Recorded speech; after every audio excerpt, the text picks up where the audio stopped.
Scoobtober? Scooby-Doo!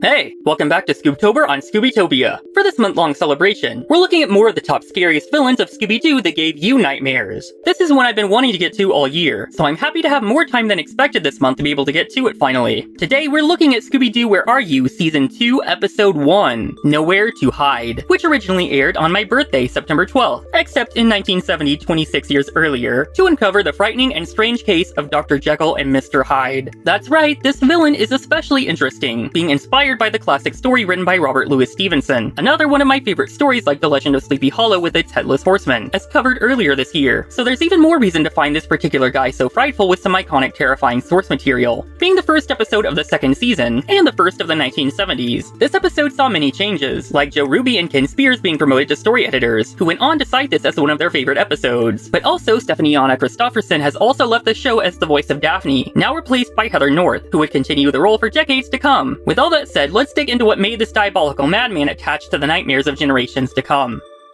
We open up in the city, transitioning into a jewelry store, the creepy shadow of ghostly old Mr. Hyde creeping up on a necklace. He hops inside, takes it, and crawls back down the side of the building, laughing as he runs while a guard sounds off. The gang are classically inside a malt shop, so the ghost climbs in the van to hide, while the waiter inside asks Fred about the magic show at the high school tonight, one of the rare instances of acknowledging them going to school. Shaggy also has a pickle on his sundae, which I cannot support, but I can't be surprised about either. All done, they head to the van and drive off, Velma describing a horror movie with the villain hiding in the back of the car as Scooby sits unaware of what's behind him. Later on, while taking a shortcut, they get cold and Velma asks him to get the beach blanket, uncovering the ghoulish surprise and trying to tell the others.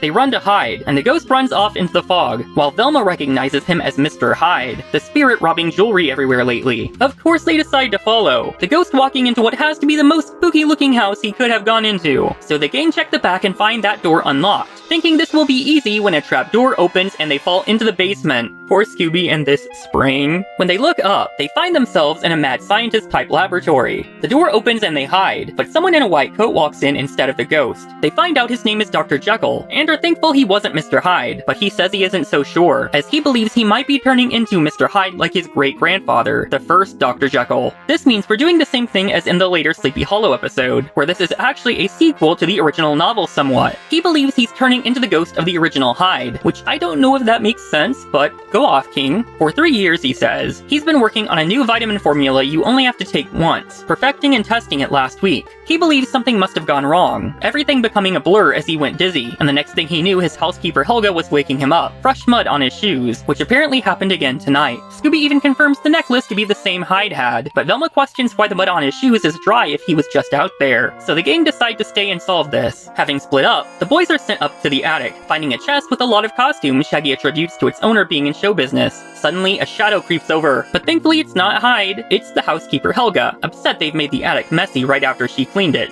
So she says. Meanwhile, the others dig around until Freddy finds something in the fireplace that someone must have been in a hurry to burn. An old newspaper clipping detailing about Helga the Great, advertising her acrobatic human fly act on the tops of buildings and other high places, which would be pretty handy with the escapades Mr. Hyde gets up to. Velma also questions why a former circus star would be a housekeeper somewhere like this. The boys check out the library meanwhile, pulling a book off to reveal Hyde, a secret door opening so he can chase them through the house. They go with the TV to Hyde, but aren't behind it, so he turns it on and we get a little Vitamina Vegemin moment as the two pretend to be a TV show. Hyde doesn't like this one though and changes the channel. If you don't sign the treaty, running dog, we'll take back the trinkets and beads.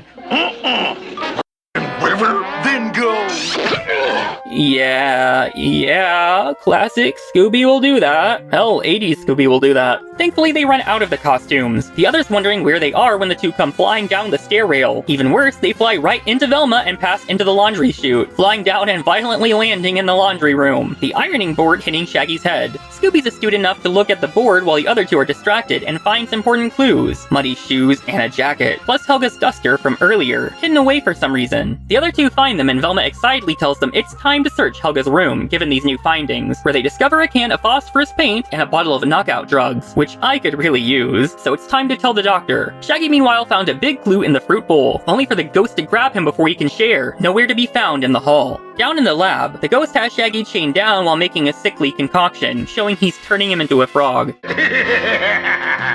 Scooby runs in hearing his best friend call his name, so Hyde chases him around, but Scoob grabs hold of Shaggy and rolls right through Hyde into the hallway, bumping down the stairs, past the gang, through a large number of various rooms, finally free and escaping Hyde in the closet. They eventually reunite with the gang, and Fred asks why the ghost was after him, so Shaggy reveals the suction cups he found in the fruit bowl earlier. By now, Fred and Velma are sure the ghost is a phony and just have to trap him. Minding his ghastly business, the boys seem to get Hyde's attention, running off to lure him over to the trap, where he finds a copy of himself. He runs off and sees another twin, and then another as he runs off, scared of the ghost coming for him. The gang removing their masks as he runs right for their trap. Using the same trapdoor used on them, he falls through and the boys wrap him up in the mattress. The others walk up confident they're about to reveal Helga the housekeeper, unmasking Dr. Jekyll instead. Turns out all his experiments failed, so he turned to crime instead. After not expecting the gang to follow, he tried framing his maid to get away with it, which was kind of ingenious, because to this day I often think it was Helga when I remember this episode, forgetting he really did do it himself. He was so successful in planting the fake clues to frame her that he even had Velma of all people convinced. The suction cups he used to climb buildings were his downfall ultimately, as Helga wouldn't have needed them to do that, being an ex-circus performer. Scooby's not so bad himself though.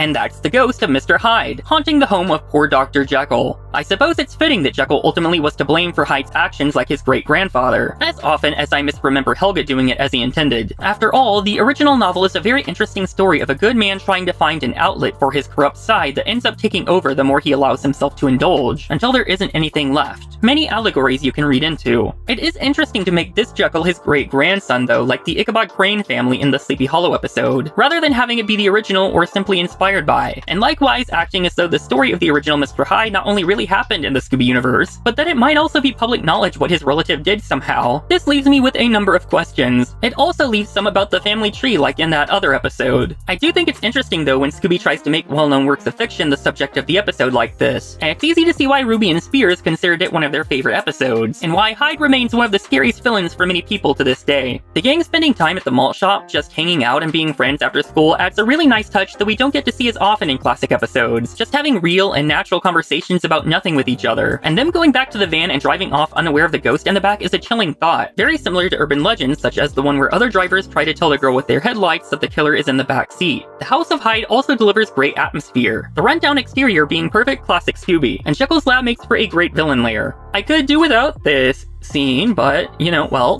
overall it's a pretty iconic and memorable episode with a great villain, inspired by a great story, which makes Hyde very worthy of being among the scariest villains of Scooby-Doo. What about you? Were you scared by the ghost of Mr. Hyde, and why? On the opposite end, did he never actually scare you? Let me know. That's it for this video, but there's plenty more Scoobtober to come. Make sure to subscribe so you don't miss the rest of this limited time event and return to the channel. Like the video, follow on Tumblr or TikTok if you aren't watching there, etc. Stay tuned for more Scoobtober. Bye!